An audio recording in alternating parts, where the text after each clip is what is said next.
ایک بزرگ تھے، وہ گلی سے گزر رہے تھے، ایک شرابی کو دیکھا کہ وہ گندی نالی پر پڑا تھا، نشے میں دھت، حالت غیر ہوئی ہے۔ انسانی ناطے اس پر ترس آیا، اس کو وہاں سے اٹھایا، اس کا منہ دھویا اور اس کے گھر چھوڑ آئے۔ خیرات ہوئی، سحری کے وقت، تہجد کے وقت وہ مسجد میں گئے، وہ بزرگ جیسا ان کی عادت تھی، تو دیکھا کہ ان سے پہلے آج کوئی شخص تہجد کے مصلی پہ بیٹھا ہے اور نوافل ادا کر رہا ہے۔ بڑی حیرت ہوئی، دیکھا تو یہ وہی شخص تھا جس کو آج دوپہر کو گندی نالی سے اٹھا کر کے اس کا منہ دھو کر کے ان کے گھر چھوڑ کے آئے تھے۔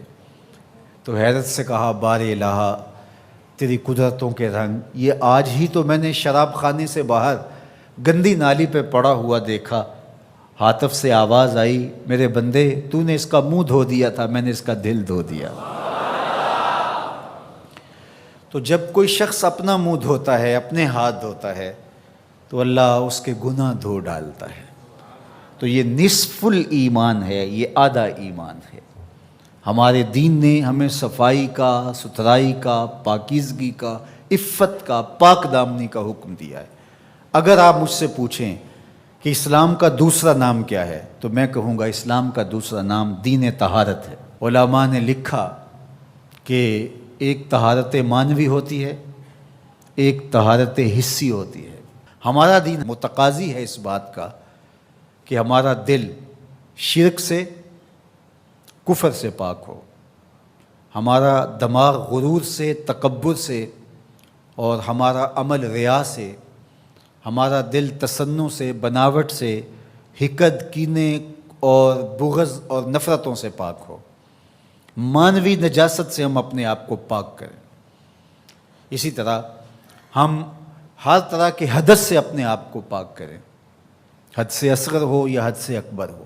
وضو سے رہیں، وضو پر وضو کرنا مستحب ہے اور یہ قربت الہی کا ذریعہ ہے، اور ہر وضو کے ساتھ مسواک کرنا مستحب ہے، اور اگر مسواک نہیں ہے تو آپ انگلی کے ساتھ اپنے دانتوں کو صاف کریں۔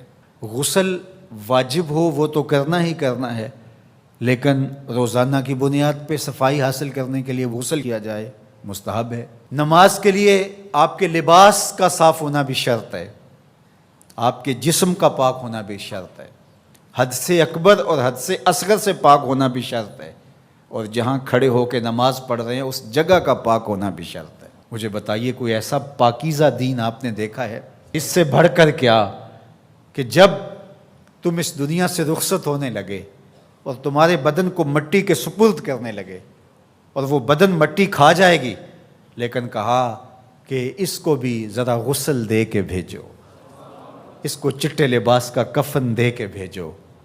یہ وہاں پیش ہو رہا ہے تو پاکیزہ بدن کے ساتھ۔ تو یہ ہمارا دین ہے جو ہمیں صفائی کا، ستھرائی کا حکم دیتا ہے۔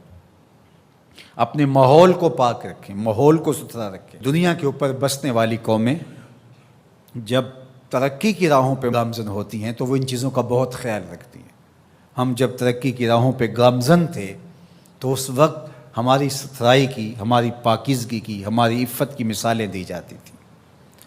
جب پیرس کی گلیوں میں کیچڑ تھا، بغداد عروس البلاد کہلاتا ہے۔ آج مسلم دنیا کے شہروں کی کہانی دیکھ لیجئے، کہا جاتا ہے فلاں ایشیا کا گندہ ترین شہر ہے، فلاں دنیا کا گندہ ترین شہر ہے۔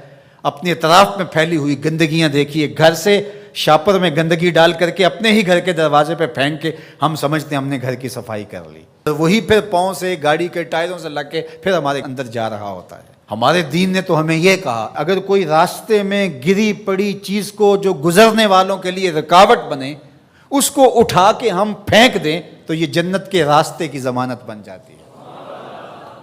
اور ہم نے 8 فٹ کی گلی میں 3 فٹ کی تھڑی پکی ڈال دی، ہم نے جنریٹر باہر لگا دیا، ہم نے گھر کی موٹر باہر لگا دی۔ اگر ہمارے گھر کے پاس کوئی خالی پلاٹ موجود ہے تو وہ گندگی کا ڈھیر بن گیا ہے۔ گھروں کے اندر ہزاروں اخراجات ہیں لوگوں کے، 20، 25، 30 ہزار روپیہ ماہانہ خرچہ تو عام گھر کا ہے، لیکن جو عمرا ہیں 2، 4 لاکھ روپے اب ان کا ماہانہ خرچہ ہے۔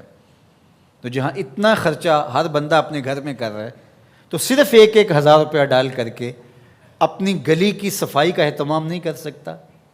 اپنے چھوٹے سے محلے کی صفائی کا اہتمام نہیں کر سکتا؟ اگر وہ کر لے تو 1,000 روپے اس کو بجلی کا بل بچ جائے. وہ جو روز دھوتا ہے اپنے گھر کو اور یہی گندگی پاؤں سے لگ کے اندر جا رہی ہوتی ہے، اگر محلہ صاف ہوگا تو یہ نہیں جائے گی. اس کا اپنا فائدہ ہے، اس کا 1,000 روپیہ پھر بھی بچ جائے گا. لیکن ہم اس کو کرنے کے لیے تیار نہیں. اپنے گھر کو صاف کر لیا اور باہر گندگی ڈال دی، اور دوسرے نے بھی اپنے گھر کو صاف کر لیا، باہر گندگی ڈال دی. راستے کے اندر گاڑی کھڑی کر دینا، چلتے راہ کے اندر ریت مٹی پھینک دینا، اور پھر 2 دن اس کو اٹھانا ہی نہ. لوگ اذیت سے گزرتے، کوئی بات نہیں. کس طرح کا معاشرہ بن گیا ہوا ہے؟ کس طرح بندہ گوارا کرتا ہے کہ اس نے سڑک پہ موٹر سائیکل کھڑی کی ہوئی ہے اور پیچھے ٹریفک رکی ہوئی ہے، اور وہ مزے سے جو ہے وہ اندر سے کلفی لے رہا ہے، کوئی اور چیز لے رہا ہے، اور لوگ ہارن بجا رہے ہیں. وہ کہتا ہے بہ جو تنو آگے لگی ہے. وہ کہتے ہیں جی اس نے بھی تو روکا ہوا تھا، مجھے کیا ہے؟ عجیب کہانی ہے بھائی. کیا یہ ایک مسلمان کا طریقہ ہے؟ یہ تو ایک اچھے انسان کا طریقہ بھی نہیں ہے. مسلمان تو اس سے اوپر والے درجے کا شخص ہوتا ہے. اچھا انسان ہونا بہت بڑی بات ہے، اچھا مسلمان ہونا تو اس سے بڑی بات ہے.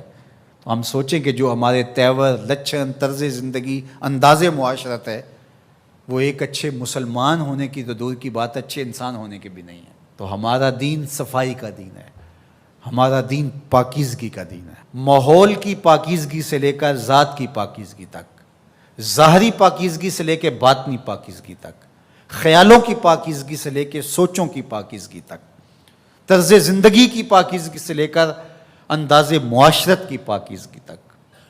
ایک صالح، پاکیزہ، خوبصورت اور ستھرا معاشرہ تشکیل دینے کے لیے مجھے اور آپ کو کردار ادا کرنا چاہیے، اور ہمیں اپنے حصے کا کام کرنا چاہیے. چیزوں میں ترتب ہو، خوبصورتی ہو، نظم ہو، اور کسی کے لیے قذر کا، تکلیف کا، نقصان کا، پریشانی کا سبب اور ذریعہ نہ بنے.